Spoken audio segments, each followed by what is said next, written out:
ಭತ್ತದ ಬೆಳೆಗೆ ದುಂಡಾಣು ವೈರಸ್ ಸೇರಿದಂತೆ ಇನ್ನಿತರೆ ರೋಗಗಳಿಂದ ಹಾಗೂ ಕಳಪೆ ಬೀಜಗಳ ಕಾರಣದಿಂದ ಭತ್ತದ ಬೆಳೆಯು ಹಾಳಾದ ಪರಿಣಾಮ ರೈತಾಪಿ ಜನರು ತೀವ್ರ ತೊಂದರೆಗೆ ಸಿಲುಕಿದ್ದು ಕೂಡಲೇ ಎಕರೆಗೆ 50,000 ಪರಿಹಾರ ನೀಡಬೇಕೆಂದು ಮಾಜಿ ಸಂಸದರಾದ ಕೆ ವಿರೂಪಾಕ್ಷಪ್ಪ ಆಗ್ರಹಿಸಿದ್ದಾರೆ. ಈ ವರ್ಷ ಪ್ರತಿ ವರ್ಷಕ್ಕಿಂತ ಅತಿ ಹೆಚ್ಚು ಮಳೆಯಾಗಿದ್ದು ಕಾರಣ ಸಂಪೂರ್ಣ ರೈತರು ಬೆಳೆದ ಬೆಳೆ ಹಾನಿಯಾಗಿದ್ದು ಸರ್ಕಾರವು ಒಣ ಬೇಸಾಯಕ್ಕೆ 17,000 ಹಾಗೂ ನೀರಾವರಿ ಬೇಸಾಯಕ್ಕೆ 25,000 ಪರಿಹಾರ ಘೋಷಿಸಿದೆ. ಹವಾಮಾನದ ವ್ಯತಿರಿಕ್ತದ ಪರಿಣಾಮ ಭತ್ತದ ಬೆಳೆಗೆ ದುಂಡಾಣು ವೈರಸ್ ಹಾಗೂ ಇನ್ನಿತರೆ ರೋಗಾಣುಗಳು ಬಂದಿದ್ದು ಜೊತೆಗೆ ಕಳಪೆ ಬೀಜಗಳ ಪರಿಣಾಮವಾಗಿ ರೈತರ ಬದುಕು ಅತಂತ್ರವಾಗಿದ್ದು ತಕ್ಷಣವೇ ಕೃಷಿ ಇಲಾಖೆಯ ತಜ್ಞ ಅಧಿಕಾರಿಗಳಿಂದ ಸಮೀಕ್ಷೆ ನಡೆಸಿ ಭತ್ತ ಬೆಳೆಯುವ ರೈತರಿಗೆ ಎಕರೆಗೆ 50,000 ಪರಿಹಾರ ನೀಡಬೇಕೆಂದು ಒತ್ತಾಯಿಸಿದರು.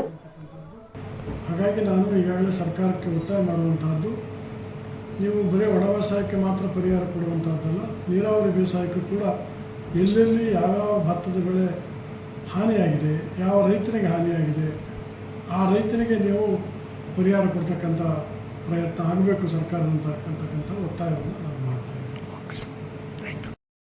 ಮಳೆ ಆಧಾರಿತ ಬೆಳೆಗಷ್ಟೇ ಪರಿಹಾರ ಕೊಡ್ತಾ ಇದ್ದೀನಿ.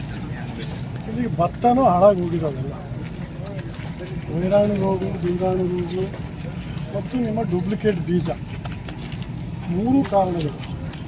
ಅವು ಯಾವ್ಯಾವ ಒಂದು ಸರ್ವೆ ಮಾಡಿಸಿ ಎಲ್ಲೆಲ್ಲಿ ಲಾಸ್ ಆಗಿದೆ ಅದಕ್ಕೇನಾದರೂ ಇದು ಶಾಸಕರು ಮಾತಾಡಿದ್ರು ಸರ್, CM ಅವ್ರ ಹತ್ರನೂ ಒಂದು ಲೇಖನ ಹೋಯಿತು ಸರ್. ಏನಾಗಿದೆ, ನಾವು ಈಗ ಅಗ್ರಿಕಲ್ಚರ್ ಯೂನಿವರ್ಸಿಟಿಗೆ ಕಳಿಸಿದ್ದೀವಿ ಸರ್, ಸ್ಯಾಂಪಲ್ ಚೆಕ್ ಮಾಡಿ ಬೀಜಕ್ಕೆ ಸರ್. ಅದೇ ಸರ್, ಅದು ಏನು ಬ್ಯಾಕ್ಟೀರಿಯಲ್ ಇನ್ಫೆಕ್ಷನ್ ಆಗಿದೆ ಅಂತ ಈಗ ಮೇಲ್ನೋಟಕ್ಕೆ ಬಂದಿದೆ. ಅದು ರಿಪೋರ್ಟ್ ಏನೋ ಇನ್ನೇ ರೆಡಿ ಆಗಿದೆ, ಇವತ್ತು ಕೊಡ್ತೀವಿ ಅಂದಿದ್ದಾರೆ ಸರ್. ಅದ್ರ ಮೇಲೆ ನಾವು ಸರ್ಕಾರಕ್ಕೆ ಮಾರ್ಗದರ್ಶನ ಕಳಿಸ್ತೀವಿ ಸರ್. ಯಾಕಂದರೆ ತಾವೇ ಹೇಳಿದಂಗೆ STRF NTRF ಅಲ್ಲಿ ಬರಲ್ಲ ಸರ್, ಆ ವ್ಯಾಪ್ತಿಗೆ ಬರಲ್ಲ ಸರ್. ಅದರಲ್ಲಿ ಏನಂದರೆ ಮಳೆ ಅತಿವೃಷ್ಟಿನೂ ಅನಾವೃಷ್ಟ ಆಗಿ ಲಾಸ್ಟ್ ಟೈಮ್ ಏನು ಮಸ್ಕಿ ಎಲ್ಲ ಆಯಿತು ಸರ್, ಈಗ ಹೇಲ್ ಸ್ಟಾಮ್ ಆಗಿ ಎಲ್ಲ ಗಾಡಿ ಎಲ್ಲ ಬಿದ್ದು ಆವಾಗ ಕೊಡುವುದು ಸರ್. ಇದು ಬ್ಯಾಕ್ಟೀರಿಯಾ ಮತ್ತು ಸೀಡು ಕಳಪೆ ಕ್ವಾಲಿಟಿ ಇರ್ತದೆ, ಸಪ್ರೇಟಾಗಿ ಸರ್ಕಾರ ತರ್ತೀವಿ ಸರ್.